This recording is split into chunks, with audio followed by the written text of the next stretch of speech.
I'd like to call this meeting of the Zion City Council to order. Will the clerk please call the roll? Commissioner Deteen? Here. Commissioner McDowell? Here. Commissioner Taylor? Here. Commissioner McKinney? Here. Mayor Hill? Here. Get my glasses. I can't even read the agenda without them. Commissioner McDowell. I'd like to open us with the word of prayer. Father, I just want to thank you for allowing us to gather here today. Thank you that the government is in your hands. And Lord, we just pray that you would bless the activities of the city, the decisions that we're going to be making here tonight. And we pray this in Jesus' name. Amen. Thank you.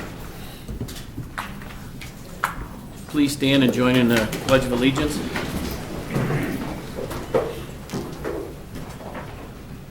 I pledge allegiance to the flag of the United States of America and to the republic for which it stands, one nation, under God, indivisible, with liberty and justice for all.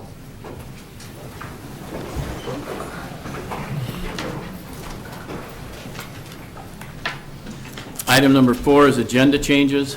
Are there any agenda changes by the commissioners? I have one, yes. Item 7B, consider zoning docket 15Z7 and proposed ordinance requesting a text amendment to Zion Municipal Code Section 10258A2 should be changed to Municipal Code Section 60A2, adding video gaming cafes as permitted use in the HB Highway Business District per Director Ianson.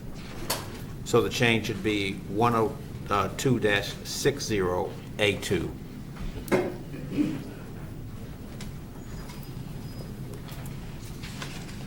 Are there any other changes? Department heads? Is there a motion to approve the agenda as presented? So moved.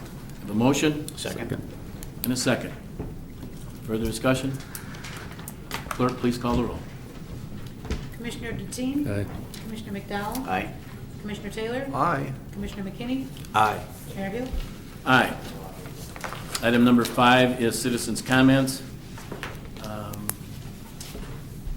First is Deborah Hanson.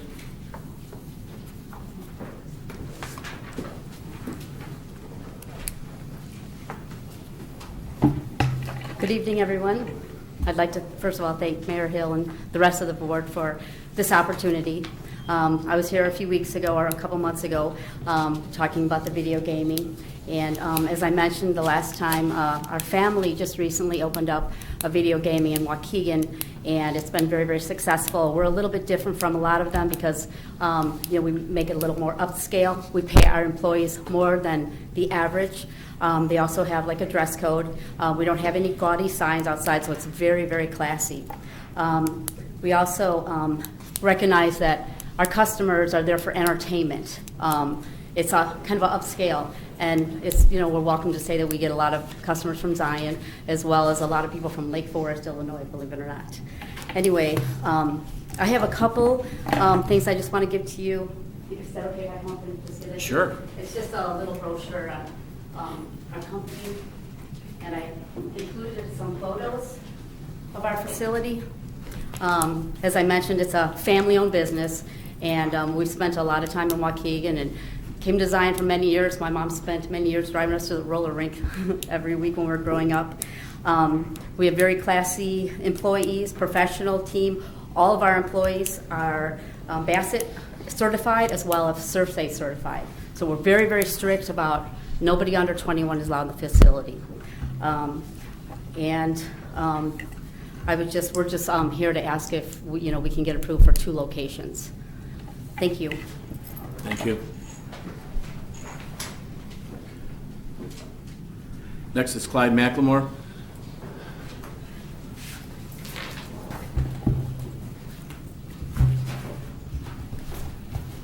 Good evening, council members, mayor. Once again, I come before you with concerns. I sit in many council meetings and I realize that Zion is Illinois' most best kept secret. We are at the top of the state. Our city is at the top of the state on the map. Our city has a wonderful lake front, good land, beautiful small town. Our city has changed. Just look at yourselves. New mayor, new council members. You know, a city with a vision. As I stated, the city has changed. Taxes are up, businesses move, factories barely exist. Therefore, our village needs to come together and rid of the perpetrators. Last council meeting, this council waived fees of a church. Them fees was $400+. We have 30 churches in Zion, and the math is $12,000 plus of fees this council have waived. Our community is in need. These church ministers don't care about our community. If they did, they would do the work of Jesus and be self-supporting. They got 501(c)(3). They don't pay no taxes. Half of these ministers, preachers, apostles, bishops don't even live in Zion. They get their tithes from our community, don't want to put the money back in the community. It's known fact that any fees from Zion, no charge, anything going on in the church in Zion, no fees are charged. They always waived. This has been the way things has been done in Zion. The next church comes with fees waived. Why can't he even pay off a half? I am not disrespecting nobody's faith. I am a man of faith. But I am a man of righteousness. And the right thing to do is pay your way. Thank you for your time.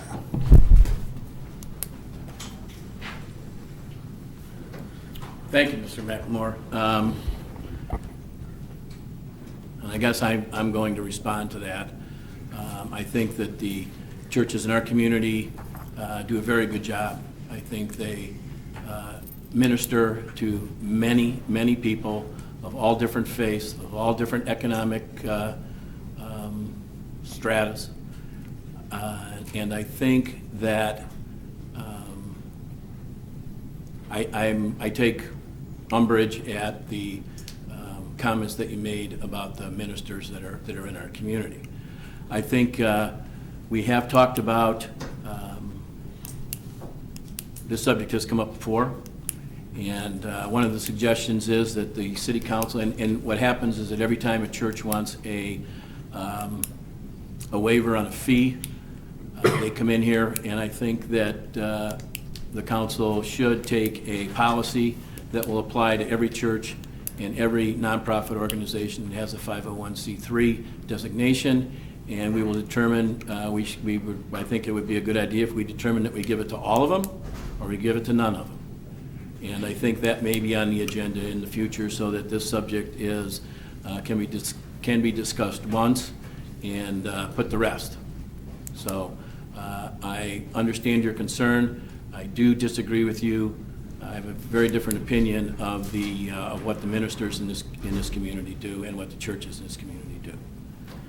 I guess I'd like to add to that just a little bit because the members of our churches and nonprofit organizations here, they all pay taxes. Whether they live in this community or another community, they pay taxes.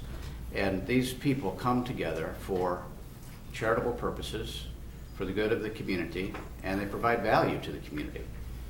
The U.S. government recognizes the value that churches provide. The state of Illinois recognizes the value that churches and other nonprofit organizations provide and grant tax-exempt status. And I think that we will be right in line with the rest of our country and this state by waiving those fees to groups of people that come together for charitable purposes for the good of our community. I think that's what's missing from your equation. Any of the other commissioners have a comment? Okay, next on the list is Regina Norman Walker.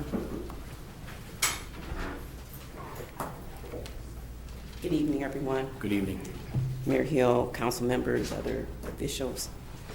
I first of all want to thank Ron for posting the sign on my street. There is a small sign there that says Children at Play, and for actually coming out and following up on the drainage ditch in front of my house and my neighbor's house. However, people still speed down that street. And I guess until something happens to a child or an adult, I don't want to see that happen. Again, I'm a nurse, and I've seen trauma, and I don't want to have to be the one to respond to that. However, I will. I have kind of taken a look at the area and just wanted to propose that the entrance of that park be moved off of our block onto 9th, because there's a fairway that runs straight down to the park area. None of the other streets have an entrance to the park from their street. We're the only ones that do. And there's a barn house there's a play field. I mean, it's Jordan Park, so please feel free to come out and just take a look. And if I had a speed gun, I would clock them for you. Okay. So I just wanted to propose that at least to take a look at that, to maybe open the park up from 9th instead of off of our block, because we're the only block that has access to that park. And that is all. Okay, well, thank you. And if I understand you correctly, you're talking 9th Street entrance by the water tower. Correct. Right. Well, well, yes. Close to the water tower. Close to the water tower, Okay. correct. I will make a commitment that I will go and talk to the Park District, not tomorrow, but before Friday, about your concern and seeing if it's a possibility to move the entrance. And Okay, that would be great. I- Because the fairway runs the same way as Lorelei, and Lorelei runs right through the neighborhood.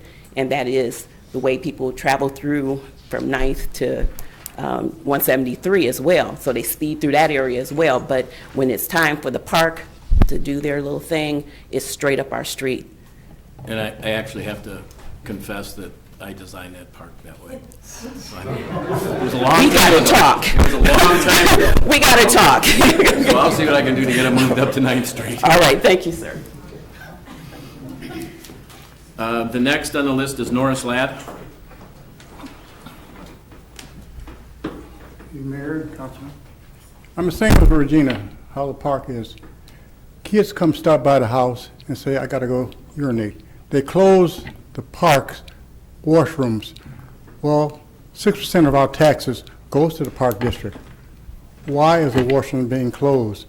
When they have a little function down there, they come in there and speed up and down and out and everything. Loud music with all this profanity and this rap music. Kids running around. Nobody want to hear that. And like I say, like Regina said, if I had a speed gun, you'd be surprised how much money you can make. I had a car pass me by on Lorelei. Passed me now, it's 25 mile an hour speed limit. The police come down there when they close in the park. That's the only time I see them, maybe once or twice. I told the police, you can sit in my driveway and sit and watch them. I don't mind. Beer cans in the ditch, I got a drainage ditch. I got to pick beer cans on the paper. I'm 73 years old. I'm a veteran, and I would like something to be done about it. They said they came out there and measured it, around it. I appreciate it. But I hadn't heard no more about it, just kibosh on the whole thing. But I would like something to be done. They said no parking on the street. There's a guy parked on the street with his van, half on the street and half on the curb. It was reported to the police department, and nothing was done. That's every night. I thought after 2 o'clock, they weren't supposed to be parked on the street.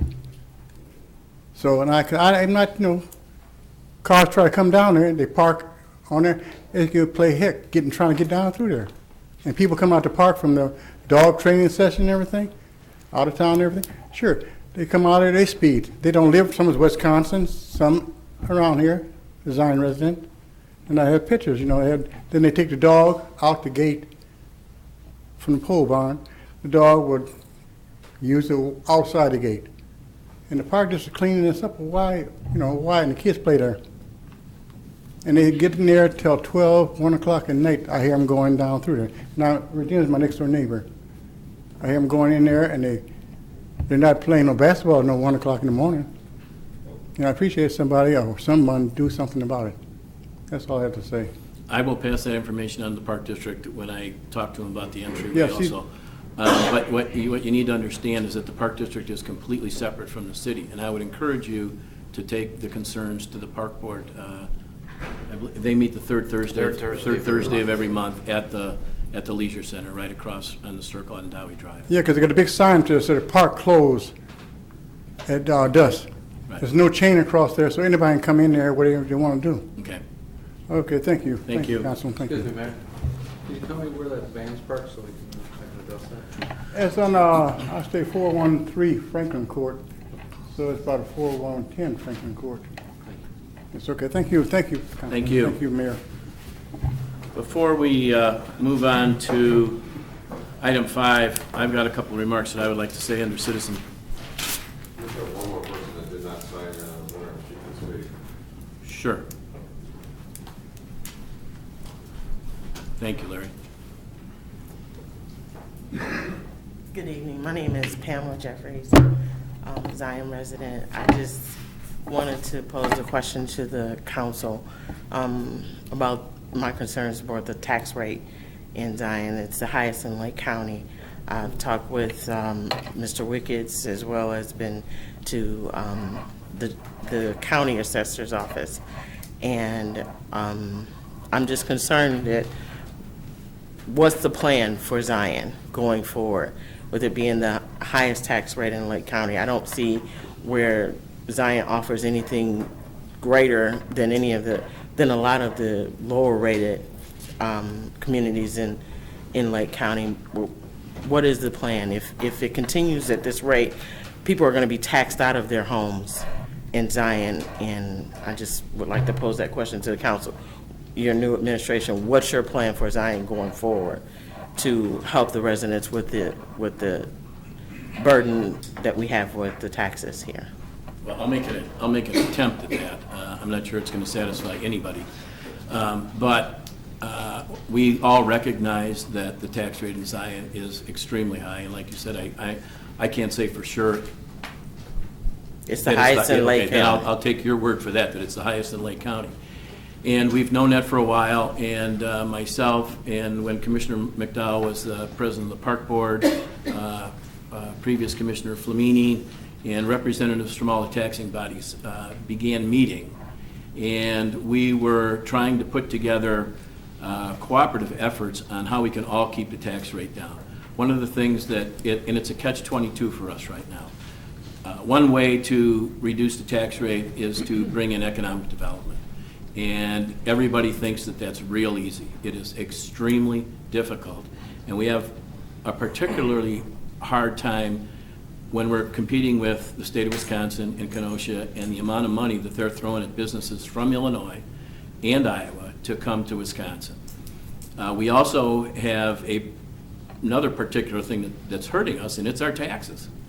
We've talked to businesses. There have been a couple of businesses that we've made proposals to out of Trumpet Park that have gone up, after listening to us, they've gone up to Pleasant Prairie, and they've told us that the staff from the city of Zion, Ron Colangelo, Dave Nabel, Rich Ianson, and Sonalita Bronson, the presentations that they've heard from Zion were as good or better than anybody that they've heard from, and that they would love to be here and that they would come here very quickly until they look at their taxes and they decide, we can't do this, we're going to Wisconsin.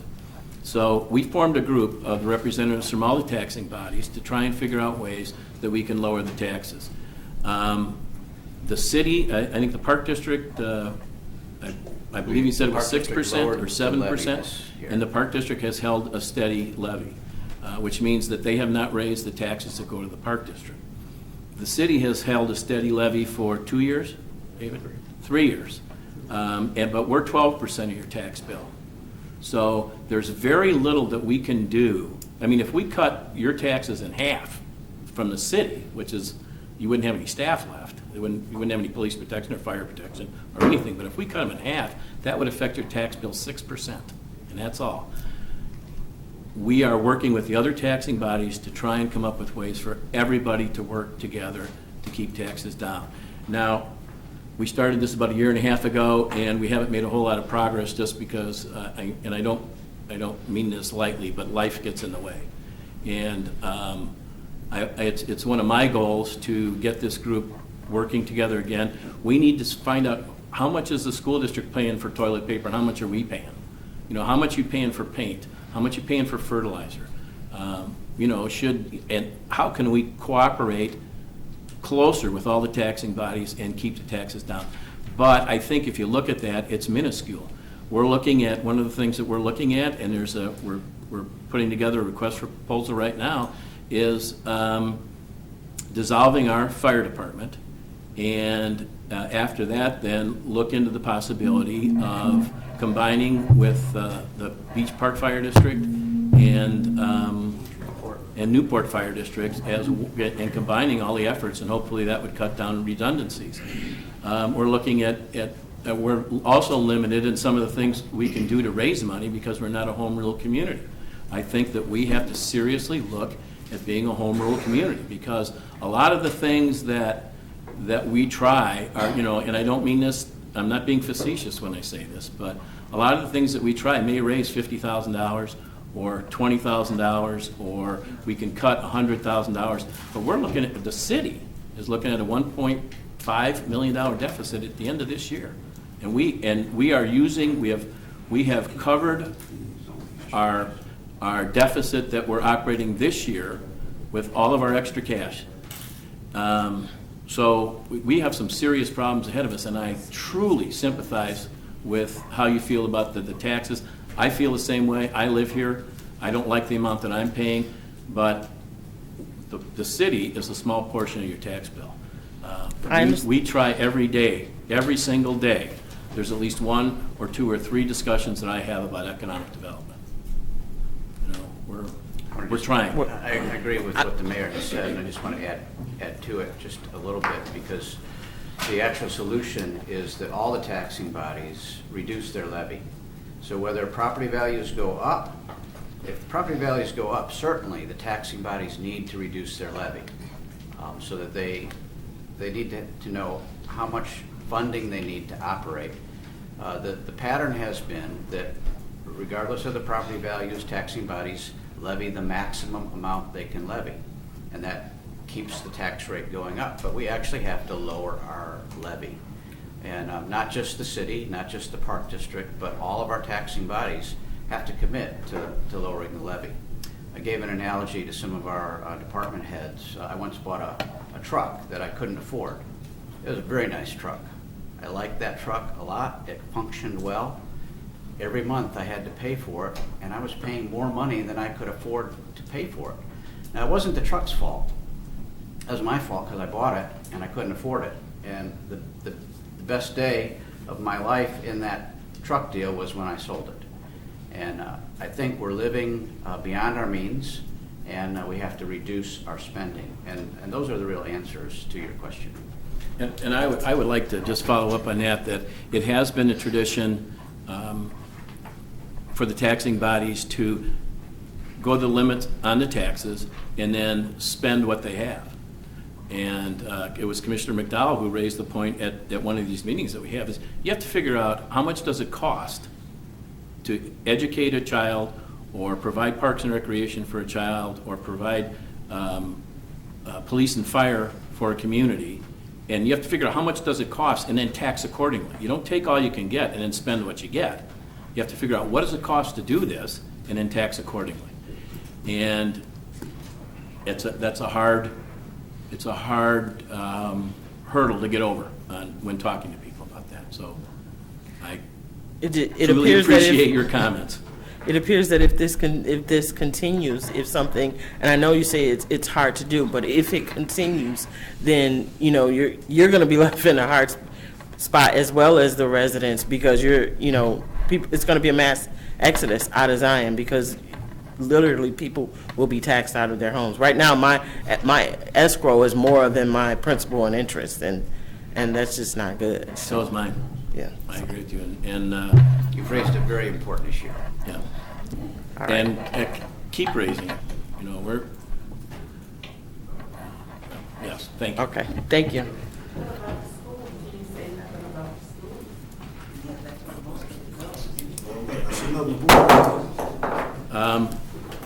Before we go any further, I have a couple comments I'd like to make. And I'm glad that Mr. McLemore is here. At the last City Council meeting, Mr. McLemore spoke about a JAG grant, $8,681 that the city received. And when he was making his remarks, I've actually gone back and listened to it a couple times to be sure I have exactly what he said accurate. He said that the grant was given to the city of Zion for the purpose of enhancing community awareness and outreach in Lake County. And he questioned what the outreach would be. And he said he called Finance Director Nabel to ask what the grant was about. And I believe the quote was, Dave Nabel stumbled and stuttered, and he didn't know what the grant was for either. And he said that he FOIA'd the application for the grant, and the Zion Police application was for cost of equipment. And Mr. McLemore asked, how are you going to spend money for equipment when it's supposed to be used for outreach? And he said, one of his remarks was, it don't look like you all don't know where your money's going. And he said he was here to follow the money.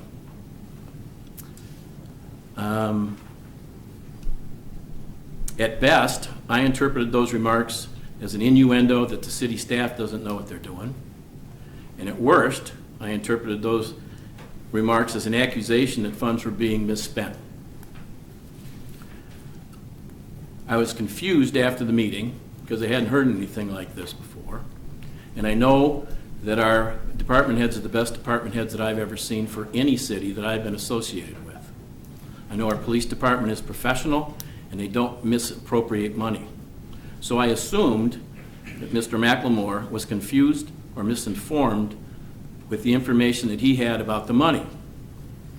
And I asked the chief of police to give me a copy of the FOIA that was given to Mr. McLemore so I could see what information he had. And I'm going to read what that FOIA said. And this is the information that Mr. McLemore had in his hand when he was here. It said the JAG program is a primary provider of federal criminal justice funding to state and local jurisdictions and supports a range of program areas including law enforcement, prosecution and court programs, prevention and education programs, corrections and community corrections, drug treatment and enforcement, crime, victim and witness initiative, and planning and evaluations of technology and improvement programs. It says the Bureau of Justice Assistance awards the JAG grants to states and territories through each state's criminal justice planning agency, the state administering agency, which is the SAA.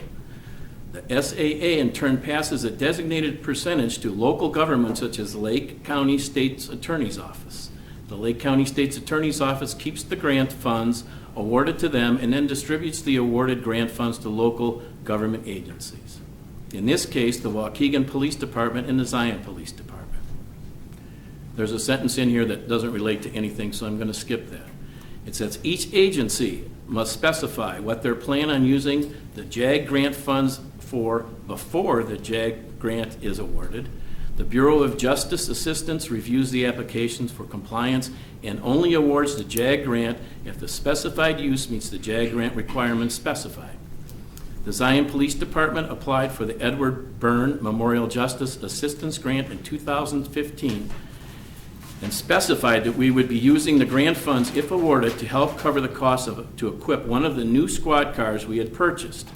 The Bureau of Justice Assistance has specified that such equipment purchases are an approved use of JAG grant funds. The Bureau of Justice Assistance approved our grant application and awarded the City of Zion $8,681 to use in equipping a squad car, thus saving local taxpayers the cost.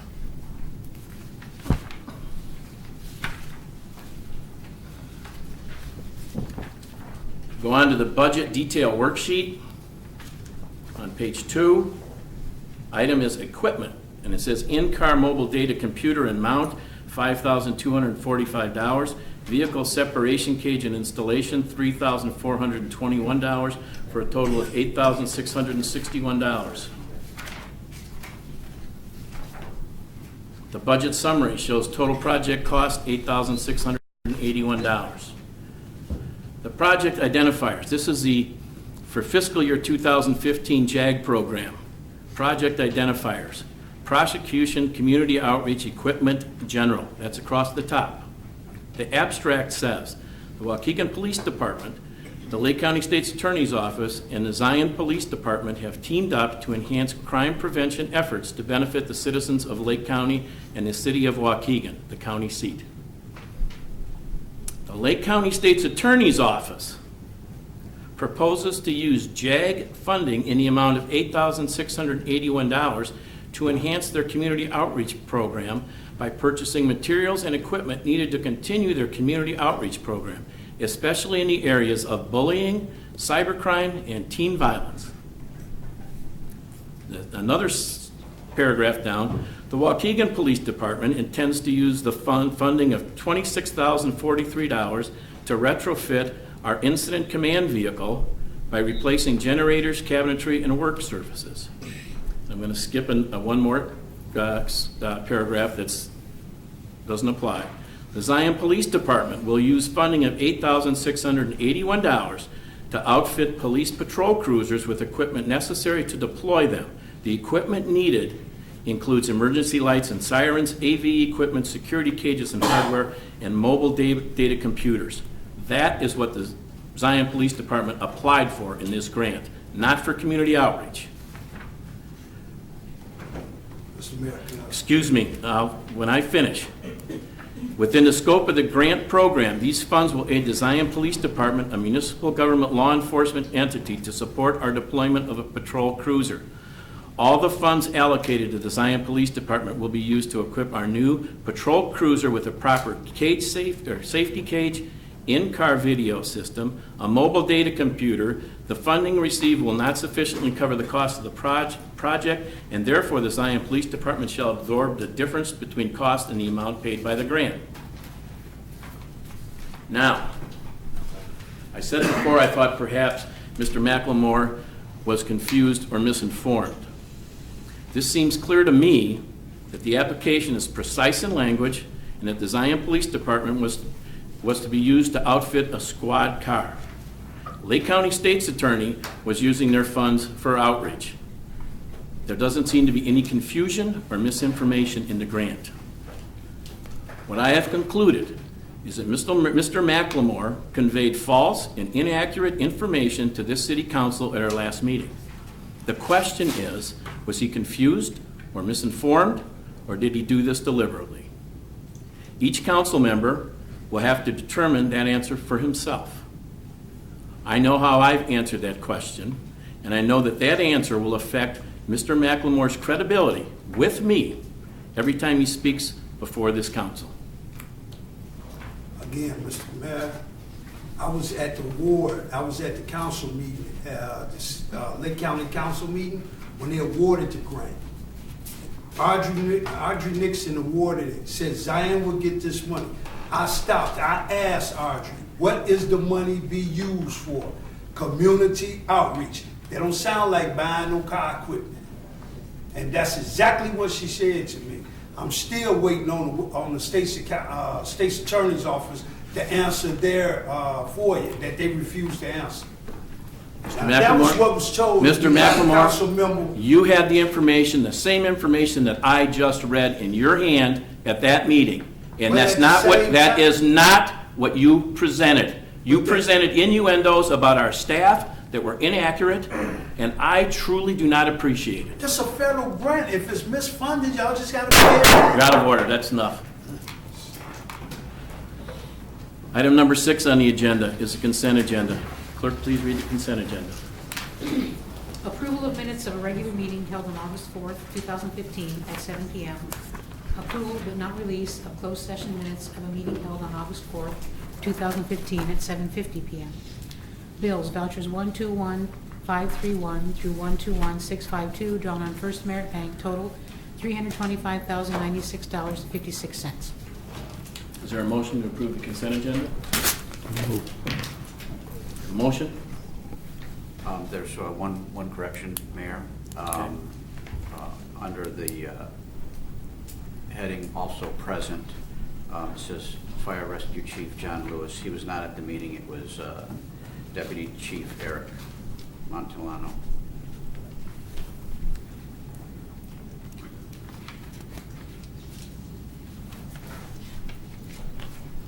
Any other corrections? I'll second the motion. We have a motion and a second. Is there further discussion? Clerk, please call the roll. Commissioner Deteen? Aye. Commissioner McDowell? Aye. Commissioner Taylor? Aye. Commissioner McKinney? Aye. Mayor Hill? Aye. Item number 7, consider passing ordinances as follows. 7A, consider zoning docket 15Z-6, proposed ordinance requesting a text amendment to Zion Municipal Code, Section 102-58, parentheses A, parentheses, 1, parentheses, adding video gaming cafes as a permitted use in the CB Central Business District per Director Ianson. Thank you, Your Honor. Staff has recommended a text amendment to section 102-58A1 of the Central Business District to add video gaming cafes as a permitted use. At the August 17, 2015 Planning and Zoning meeting, they recommended approval to the text amendment.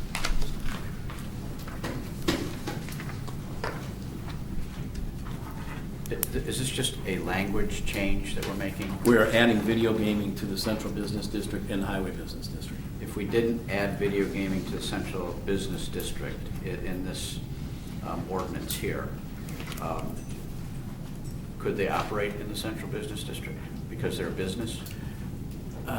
This is for cafes. Video gaming cafes. Yes, this is for video gaming cafes would not be able to. Video gaming would be able to. Okay, so this is a new business venture, the cafe. This is what, you're right, this is what we've been talking about. It's a new entity. Right. Is there a motion? So moved. A motion Second. and a second. Is there discussion? I was actually going to vote in favor of this just because I thought it was a language change, but it's actually then going to be allowing not just the video gaming, but the cafes to operate. Yes, in the Central Business District. I don't want to make a big issue of this, but I am going to vote no just to keep my vote normal. Current. Further discussion? Make a motion and a second. Second. Please call the roll. Commissioner Deteen? No. Commissioner McDowell? No. Commissioner Taylor? Aye. Commissioner McKinney? Aye. Mayor Hill? Aye. Item 7B is consider zoning docket 15Z-7, a proposed ordinance requesting a text amendment to Zion Municipal Code, Section 102-60, parenthesis A, parenthesis, 2, parenthesis, adding video gaming cafes at permitted use in highway business and HB Highway Business District per Director Ianson. Thank you, Your Honor. Same request, staff is recommending a text amendment to section 102-60A2 in the Highway Business District, adding video gaming cafe as a permitted use. At the August 17, 2015 Planning and Zoning meeting, they recommended approval to the text amendment. So basically, the same issue as the other one. This one is referring to highway business. So basically, this would allow gaming cafes on Sheridan Road, Lewis Avenue, Kenosha Road, Green Bay Road, and 173. Is there a motion? So moved. A motion Second. and a second. Is there discussion? Clerk, please call the roll. Commissioner Deteen? No. Commissioner McDowell? No. Commissioner Taylor? Aye. Commissioner McKinney? Aye. Mayor Hill? Aye. Item 8 is discussion, authorization, and approval. Item 8A is consider waiving bids and accept the low quote from Innovative Pipeline Systems for slip lining the sanitary sewer in the 2800 block, the Sheridan Road alley behind City Hall per Director Colangelo. Thank you, Your Honor. What you have before you are two quotes for slip lining and sanitary sewer in the 2800 block of Sheridan Road alley behind City Hall. Last year it was discovered that the sewer main is in a state of failure. Staff is requesting that we waive bids and accept the low quote from Innovative Pipeline Systems in the amount of $17,250. Funding has already been budgeted in the water fund under line item 4900105980 water and sewer projects. So moved. You have a motion Second? and a second. Is there discussion? Clerk, please call the roll. Commissioner Deteen? Aye. Commissioner McDowell? Aye. Commissioner Taylor? Aye. Commissioner McKinney? Aye. Mayor Hill? Aye. Item 8B, consider low quote from Richards Excavating for the installation of a storm sewer system in the 1800 block, the Jethro Alley, per Director Colangelo. Thank you again. There are 3 quotes for the installation of a much-needed storm sewer system in the 1800 block of the Jethro Avenue Alley. This is a highly flood-prone area. With the completion of 2015 road program, we're expected to come in $36,800 under budget. Staff is recommending that we use a portion of these savings for this project. Funding is from the Street and Bridge Fund, which is an enterprise fund for these types of projects. Therefore, staff requests that we accept the low quote from Richards Excavating in amount of $13,939.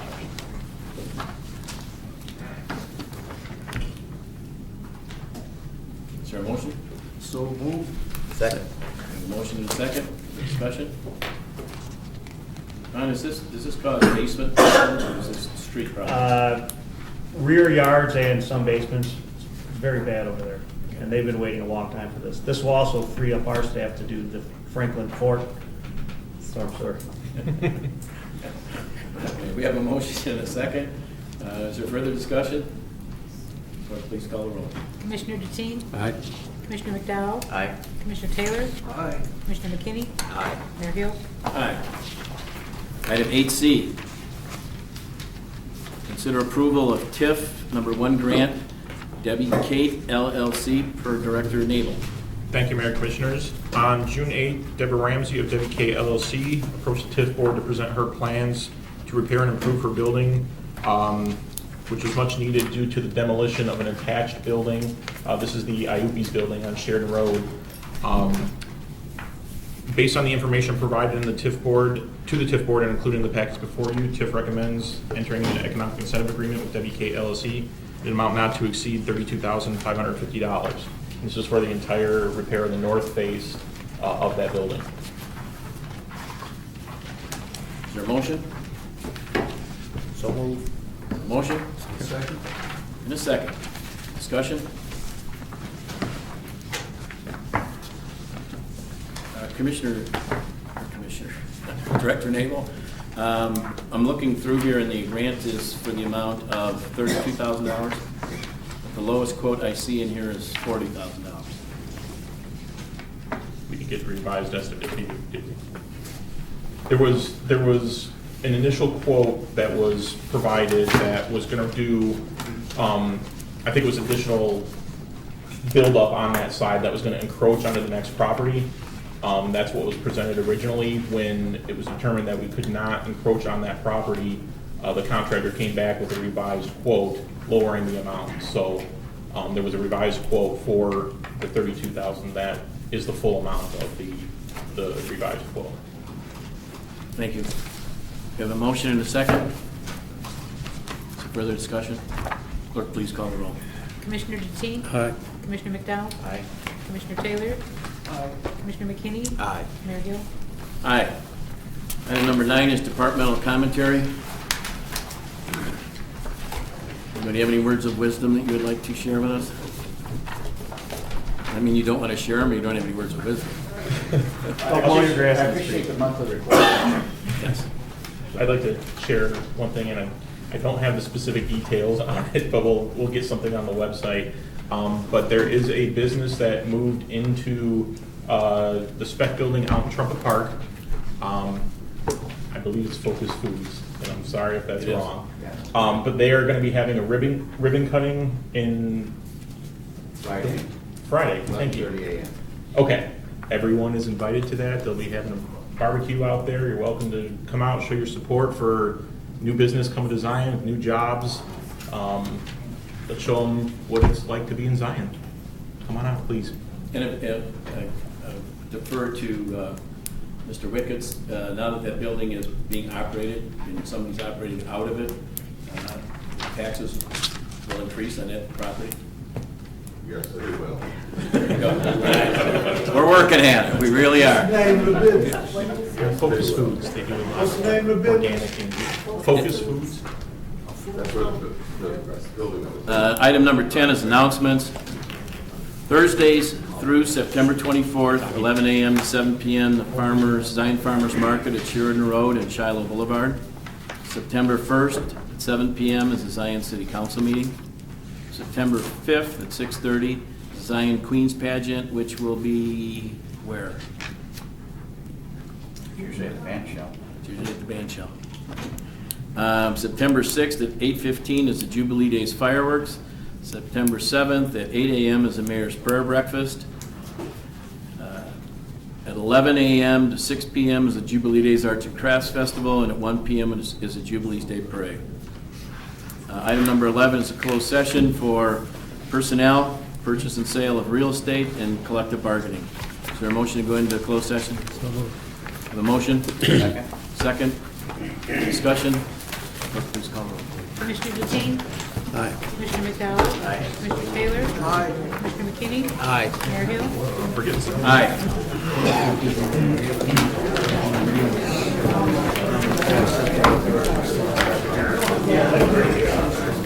I know it's not much, but I saw somebody stop at the crosswalk. Tell you had this in your hand.